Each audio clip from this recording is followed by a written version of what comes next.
Pour la recette d'aujourd'hui, vous allez apprendre à réaliser un gel de douche comment ultra doux qui va venir laver le corps tout en effectuant un gommage de l'épiderme. La peau est ainsi débarrassée de ses cellules mortes, ce qui facilite sa régénération. Son utilisation est assez simple.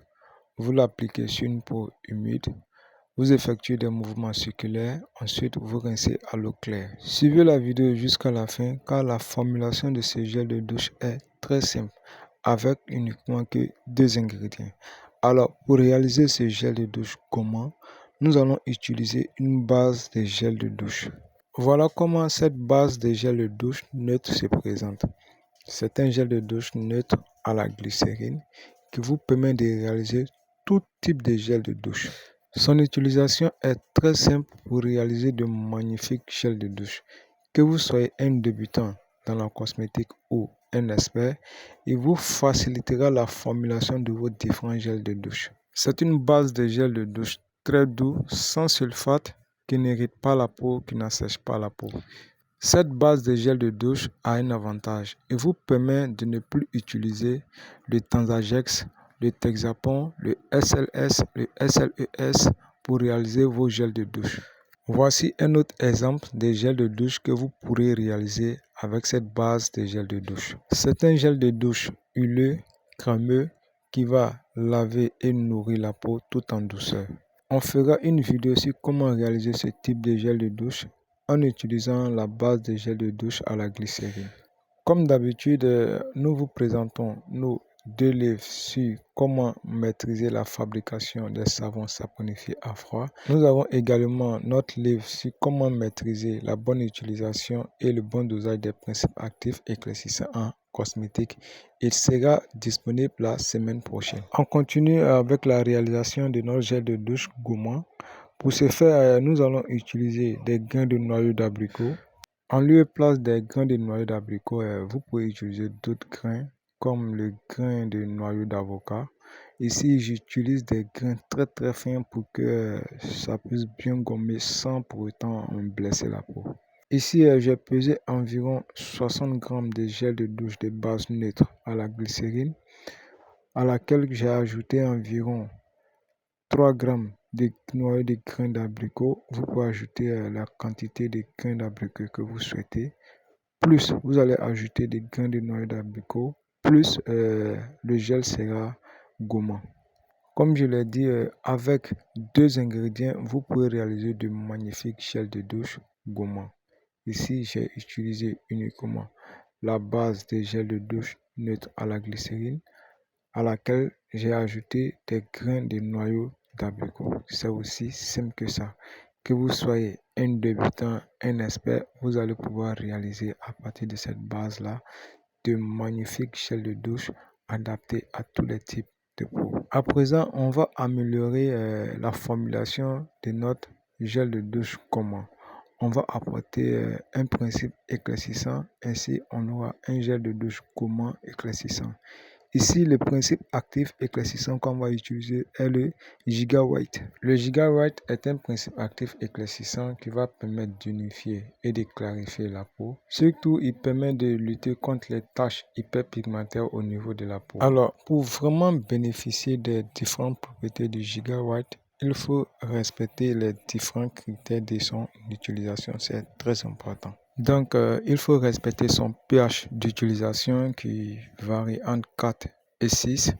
Son pourcentage d'utilisation qui se situe entre 0,5 à 2%. Sa température d'utilisation qui est en dessous de 40 degrés Celsius. Sa température de conservation qui varie entre 15 et 25 degrés. Connaître sa solubilité, sa photosensibilité. Ce sont là certains critères qu'il faut absolument maîtriser concernant les principes actifs pour 1. Protéger la peau du consommateur et 2. Préserver la qualité, l'efficacité et la stabilité dans le temps du produit en lui-même. Ce sont là quelques critères que j'ai énumérés pour la bonne utilisation des principes actifs éclaircissants. Il y a également d'autres critères aussi importants que ceux-là. C'est pourquoi le livre sur le bon dosage et la bonne utilisation des principes actifs éclaircissant en cosmétique sera d'une aide inestimable.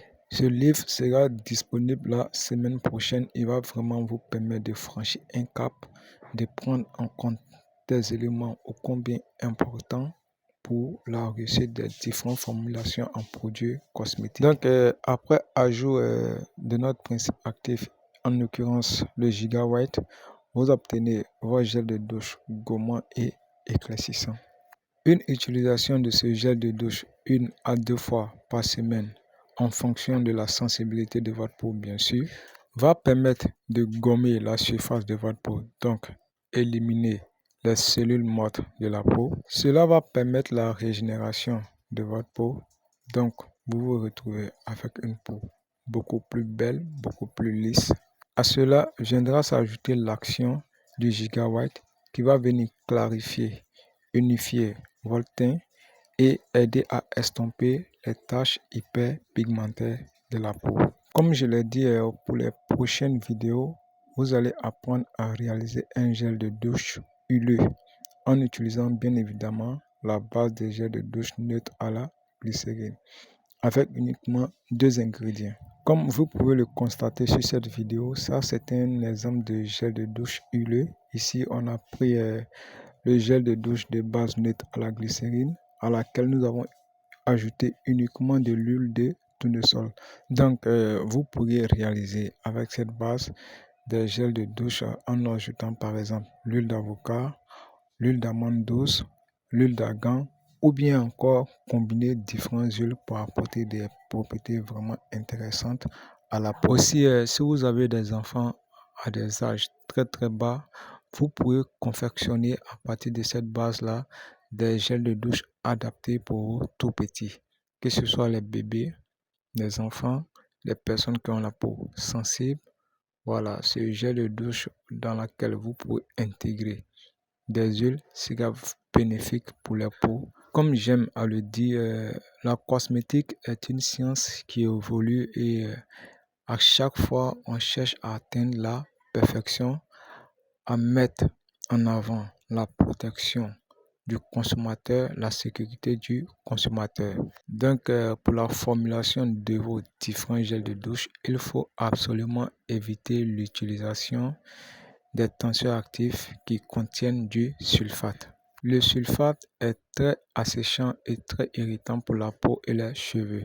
L'utiliser chaque jour, quotidiennement, a des effets néfastes sur le long terme. À partir d'aujourd'hui, sachez que lorsque vous utilisez le SLS, le SLES, le Tensagex, le Texapon dans la formulation de vos gels de douche, vous êtes en train de réaliser du savon liquide pour la lessive et pour les vaisselles et non du gel de douche pour une utilisation sur la peau.